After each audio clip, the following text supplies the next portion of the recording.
Hello. Hello. আজ একা না, সাথে আছে মেয়ে। মা মেয়ে দুজনেই চলে এসেছি আরও একটা রেসিপি শেয়ার করতে। আজ বানাবো হোয়াইট সস পাস্তা। কড়াই দিয়ে দিয়েছি বাটারটা মেল্ট হয়ে গেলে দিয়ে দিলাম গাজর, ক্যাপসিকাম আর সুইট কর্ন। অল্প একটু লবণ দিয়ে ভালো করে ভেজে নেবো, খুব বেশি নয়, অল্প একটু ভাজলেই হবে। বেশি ভাজলে কিন্তু একদম ভালো লাগবে না।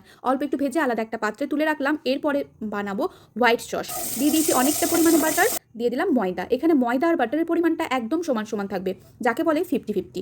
এরপরে খুব ভালো করে নাড়তে থাকবো যতক্ষণ না এরকম থিকনেস আসছে। এরপরে দিয়ে দিলাম দুধ।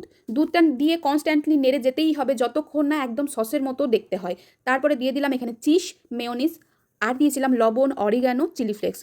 আর আগে থেকে যে সবজিটা ভেজে রেখেছিলাম সেটাও দিয়ে দিলাম আগে থেকে সেদ্ধ করে রাখা পাস্তা, যেটা আমি অল্প একটু লবণ আর সাদা তেল দিয়ে সেদ্ধ করে রেখেছিলাম, জল ঝরিয়ে আলাদা করে রেখেছিলাম। এরপরে সব একসাথে মিশিয়ে নিলাম।